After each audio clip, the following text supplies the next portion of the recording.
SNS 공유 및 댓글 SNS 클릭 수일 페이스북 트위터 카카오 스토리 SNS 공유 더보기 구글 플러스 제천 단양 는 뉴시스 강신욱 기자는 자유한국당 권석창, 충북 제천 단양 의원이 11일 대법원에서 당선 무효형 원심이 확정돼 의원직을 상실하자 제천 단양 지역 주민들은 잇따른 국회의원 중도 낙마의 허탈감을 감추지 못하고 있다. 대법원 3부 주심 김재형 대법관은 공직선거법 위반 등 혐의로 기소된 권 의원의 상고심에서 징역 8개월의 집행유예 2년, 자격정지 1년을 선고한 원심을 확정했다. 국회의원은 선거법 또는 정치자금법 위반 혐의로 100만원 이상 벌금형이 확정되면 당선이 무효가 된다. 제천 단양 지역은 국회의원의 연이은 중도 하차에 침울하다. 제천시 관계자는 지역의 국회의원이 공석이면 국비 확보나 지역 현안 해결에 어려움을 겪을 수밖에 없다.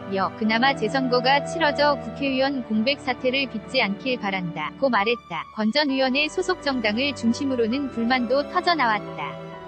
대법원에 권 전 의원의 선고 연기를 요청하는 탄원서를 제출한 일부 지역 주민은 대법원 선고가 지방선거에 맞춰 재선거를 치르고자 정치적으로 결정한 것이 아닌가 싶다며 선고기일이 갑자기 잡혀 그런 의혹을 떨칠 수 없다고 주장했다. 지역 국회의원의 중도 하차에 씁쓸해하면서도 대법원의 이날 선고를 반기는 분위기도 있다. 제천 단양 시민행동 관계자는 천과 단양 지역에선 3년 전 송 전 의원의 재임 기간 구속으로 정치적 공백의 피해를 경험했기에 대법원의 신속한 판결을 촉구했다며 대법원의 권 의원 상고심 선고가 재선거 사유가 확정되는 시한 전에 이뤄져 다행이라고 대법원 선고를 반겼다. 이어 국회의원이 중도에 낙마해 지역 이미지를 훼손하는 등의 불상사가 되풀이되지 않았으면 한다고 덧붙였다.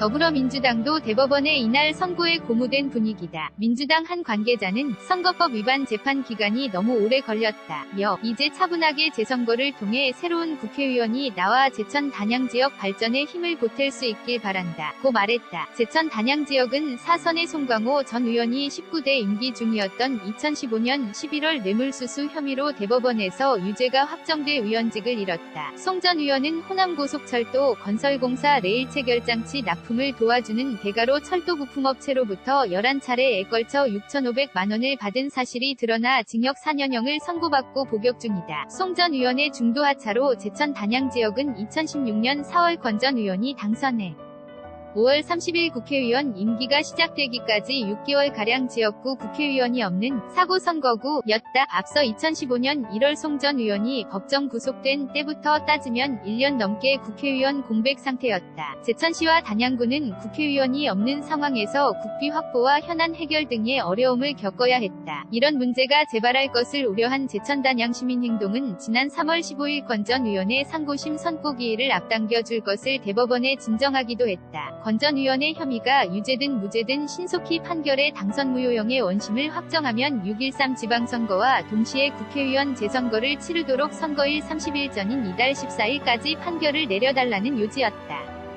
권 전 의원의 중도 하차로 제천 단양 지역은 지방선거와 함께 국회의원 재선거 분위기가 달아오를 것으로 보인다. 한 달밖에 남지 않은 선거에 대비하느라 각 당이 후보 물색에 나서는 등 분주하다. KSW64@NEWSI